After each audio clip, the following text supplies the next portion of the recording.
Bom dia, thanks God every day.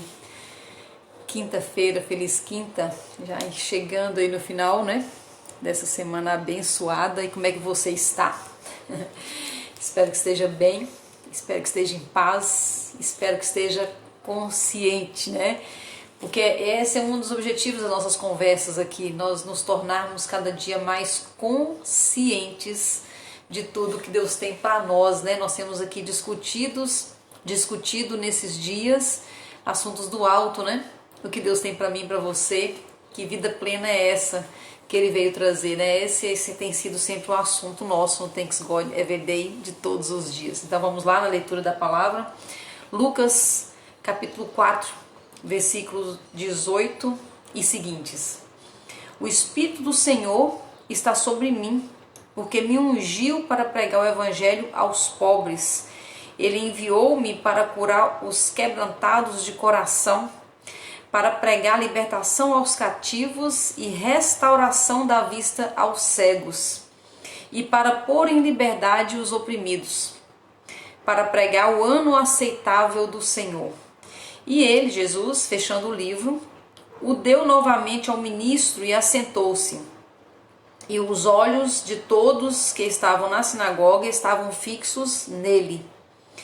E ele começou a dizer-lhes: neste dia se cumpriu esta escritura em vossos ouvidos. É muito claro, né? A palavra de Deus é muito clara para nós quando ele fala o que Jesus veio fazer. Jesus mesmo diz, né? Ele busca lá uma profecia bem antiga do livro lá do profeta Isaías e traz para a realidade, ele traz para o dia de hoje, para agora, né? E ele diz o que ele veio fazer. Jesus não veio a passeio. Ele tem falado sobre isso aqui. Jesus não veio a passeio, Jesus não veio brincar, Jesus não veio aqui só dar uma olhadinha como nós estamos, né?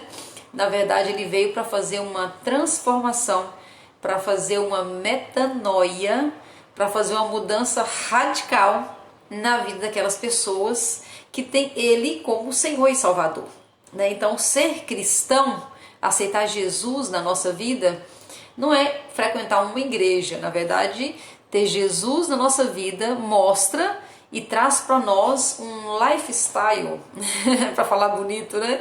Um estilo de vida. Então, qual é o estilo de vida das pessoas que seguem Jesus? É um estilo de vida vencedor. Isso tem que estar muito claro. Então, as pessoas que olham para quem segue Jesus tem que ver ali um estilo de vida, um lifestyle de uma pessoa vencedora, né? E você pode dizer: André, eu não sou ainda, mas eu vou te dizer para você que eu também não sou ainda, né? Em todas as áreas da vida nós estamos buscando justamente isso, mas tem que ter uma santa inquietação. Eu tenho que olhar para a minha vida e eu tenho que me sentir incomodada, inquieta naquelas áreas da minha vida, naquela parte da vida que eu ainda não tenho a vida em abundância. Essa tem sido sempre a nossa discussão aqui. Qual é a área da sua vida que você ainda não tem o estilo de vida, o lifestyle do vencedor, né? É isso que a gente está sempre mexendo aqui. Nós temos que olhar primeiro com verdade, com coragem, e depois olhar querendo modificar, querendo mudar, querendo transformar, querendo essa metanoia, né? Então a metanoia pode ser dita como a transformação que não tem volta, né? Bom dia! Então, qual é a transformação, qual é a área da sua vida, da minha vida, que tem necessidade, que está precisando de uma transformação, onde nós precisamos ter coragem de mexer nessa área, porque é uma área que ainda não mostra a vida em abundância. Então, é muito claro que Jesus veio trazer para mim e para você a vida em abundância, é a vida plena, né? E o nosso trabalho então tem que ser, né? Olhar para a nossa vida em todas as áreas e ter clareza, qual é a parte da vida, qual é a área da minha vida que eu não tenho ainda essa vida em abundância, né? Então, às vezes as pessoas, nós acostumamos tanto a viver na vida da escassez, que a gente fala assim: eu não tenho tal coisa, mas eu tenho outra coisa.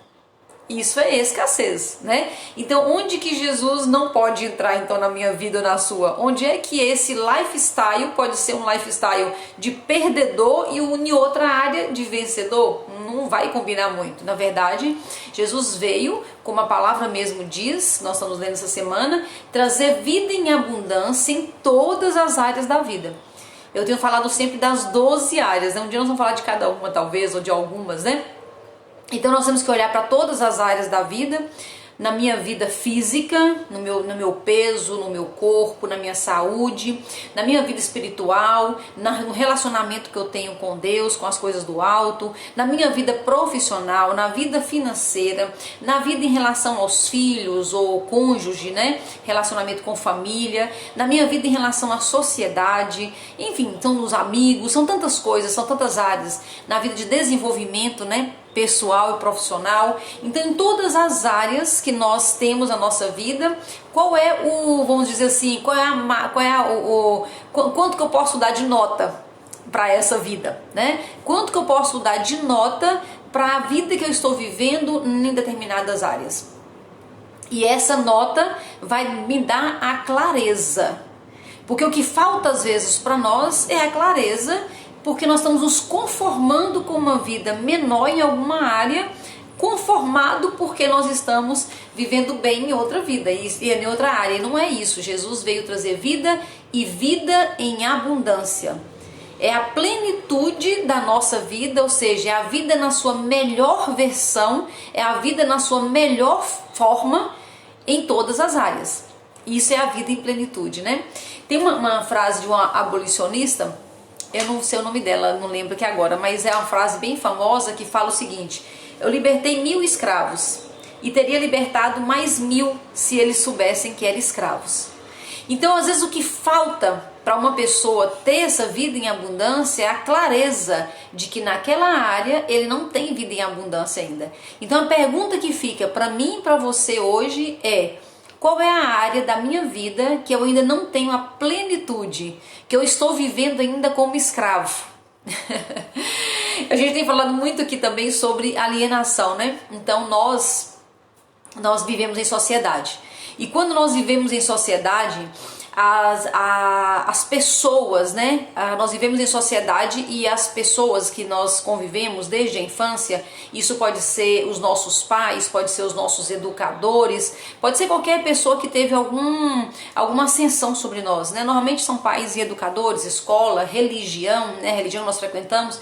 Então nós vamos ter muitas histórias de que onde nós fomos colocados em determinada bolha, né? Então, que bolha é essa? Uma bolha é ficar afastado, é ficar longe dessa vida plena. Então, por exemplo, nos ensinaram que talvez dinheiro não seja bom, ou que estudar demais não é legal, enfim, nós podemos ter recebido muitas informações que nós não podemos concordar muito com essas informações, mas nós não concordamos, mas também nós não discordamos, e nós ficamos às vezes uma vida inteira dentro de uma bolha. E que bolha é essa? É essa bolha que nos colocaram ainda na infância ou na juventude ali, e nós continuamos dentro dessa bolha. As bolhas podem ser ditas como as limitações autoimpostas, né? Eu não posso isso não é pra mim, tal coisa eu não consigo, né? Então a pergunta hoje que cabe pra mim, pra você hoje é: qual é a bolha que está me afastando, que está me colocando longe da vida em abundância?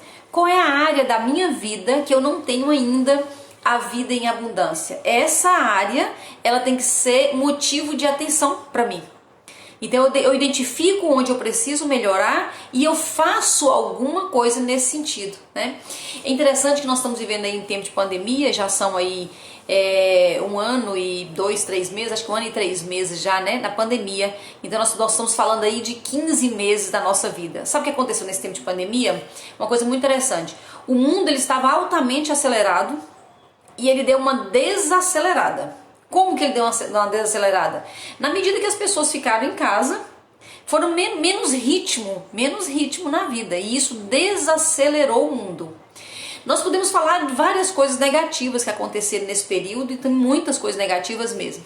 Mas uma coisa que eu quero te perguntar é o seguinte: o que você fez de melhor na sua vida nesse período onde a sua vida foi desacelerada? Porque todo mundo teve a vida desacelerada. Todo mundo teve. Então, qual foi o benefício que você tirou disso, de ter a sua vida, não foi o que você quis, te desaceleraram, me desaceleraram, né? Então nos colocaram em casa, diminuiu o número de clientes, diminuiu o número de trabalho, diminuiu o número de tudo diminuiu. Então o mundo desacelerou nesse tempo. Então, se nós tirarmos a parte negativa, porque nós teríamos aqui várias coisas ruins que aconteceu, né? Nós teríamos uma lista grande de coisas ruins. Mas se nós tirarmos todas as coisas ruins, nós vamos encontrar uma coisa boa. E a coisa boa é isso: todo mundo teve um ritmo desacelerado, por isso teve mais tempo, ficou mais tempo em casa. Isso aí é verdade. Então, o que eu posso te perguntar e me perguntar é: qual o benefício que você conseguiu nesses últimos 15 meses estando com a vida menos acelerada?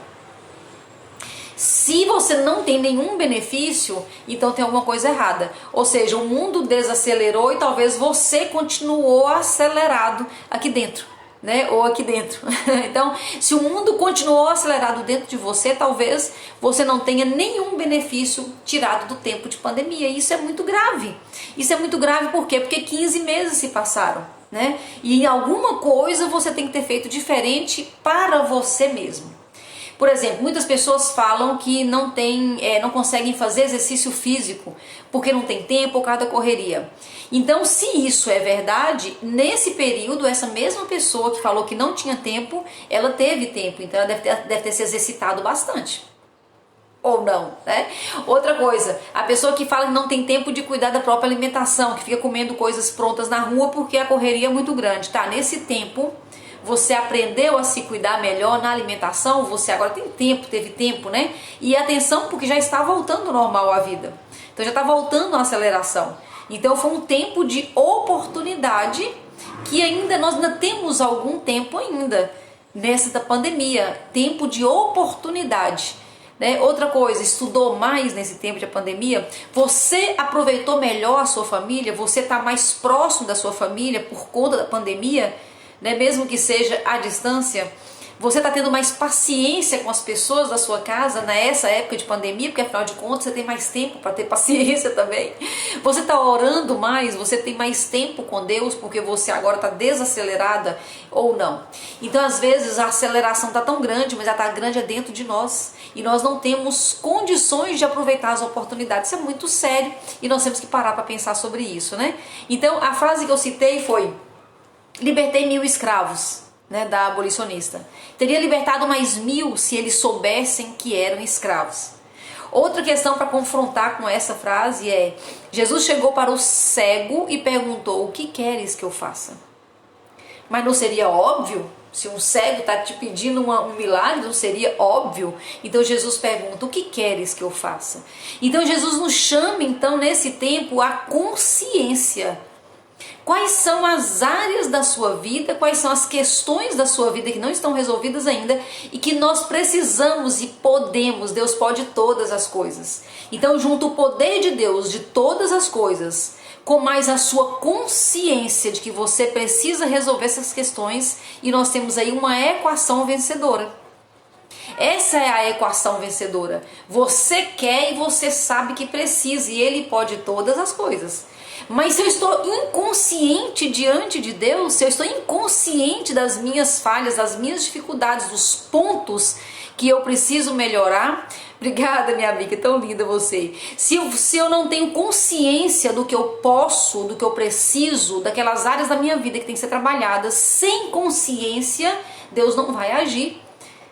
Teria libertado 1000 escravos, mas teria libertado mais 1000 se eles soubessem que eram escravos, né?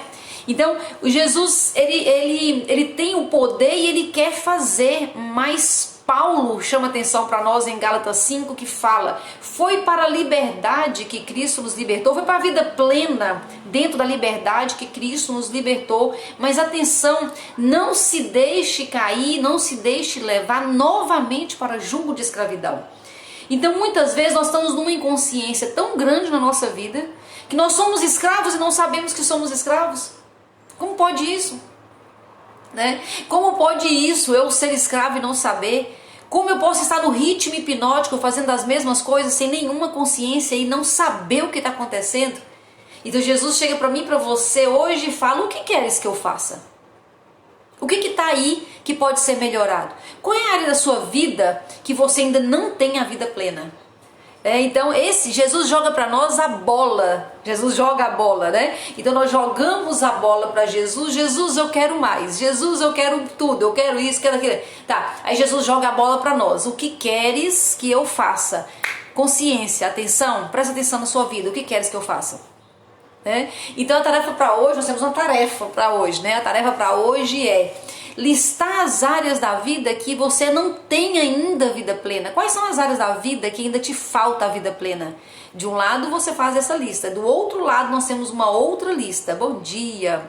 A outra lista é o seguinte: o que eu posso fazer porque não tem ação? Jesus não pega uma pessoa parada e faz alguma coisa. Sempre as pessoas estão em movimento quando Jesus vem e faz. Jesus sempre quer o nosso movimento, Ele quer a nossa participação. Então a nossa tarefa é: quais são os movimentos, o que eu vou fazer, o que você vai fazer hoje, ou no final de semana, ou nesse mês de junho. Quais são as ações que você precisa fazer para Ele agir? Por exemplo, se eu quero um carro, mas eu não sei ainda, não tenho habilitação, eu acho que eu preciso me colocar em movimento. eu me coloco em movimento, começando um processo, né, de habilitação para que realmente eu receba esse milagre. Então Deus quer de nós uma ação. Deus quer que a gente se coloque em movimento para Ele vir e completar a obra. Porque na verdade a obra já está completada, tudo está consumado. Mas se eu fico sentada, se eu fico deitada, se eu fico quieta, só esperando, Deus também fica esperando, né? Eu me movimentar. Então a tarefa de hoje é essa. Primeira tarefa: listar qual é a área da sua vida. É o controle de peso? É a espiritualidade que não está legal ainda? É a vida financeira? É a vida profissional? Qual a área da sua vida? O que queres que eu faça? Qual a área da sua vida que você quer essa vida em abundância, que você sente que você não tem a vida em abundância ainda? E uma outra tarefa é: o que eu vou começar a fazer? Eu vou pôr o pé na água. Então quando Pedro pergunta se ele pode, né? Ele quer andar junto com Jesus nas águas. Jesus fala: vem. E Pedro põe o pé na água. Então nós somos o tempo todo convidados para a ação. Põe o pé na água. Qual é a ação que você vai fazer, que você precisa fazer? Você vai se movimentar, você vai sair da inércia. Qual é essa ação? E com certeza a obra vai ser completada, não é por mim nem por você, é por Ele. Jesus tem a obra consumada, mas para isso, para essa obra consumada, é preciso que eu coloque o pé, porque Jesus quer a nossa coparticipação. Então consciência e participação, ação. Essa é a tarefa de hoje para nós. Obrigada pela companhia de vocês, vai ficar salvo no IGTV. Encaminhe para as pessoas que precisam acordar desse ritmo hipnótico. As pessoas estão dormindo e nós precisamos gritar muito alto para que as pessoas acordem. Consciência, para que a gente tenha a vida que Deus trouxe para nós. O lifestyle do cristão é um lifestyle de um vencedor. E é isso que nós somos convidados para fazer hoje, agora, nesse tempo. Obrigada pela companhia de sempre. Thanks God every day. Fica por aqui. E amanhã eu espero vocês às 7 horas da manhã para a gente conversar sobre as questões do alto. Obrigada. Beijo.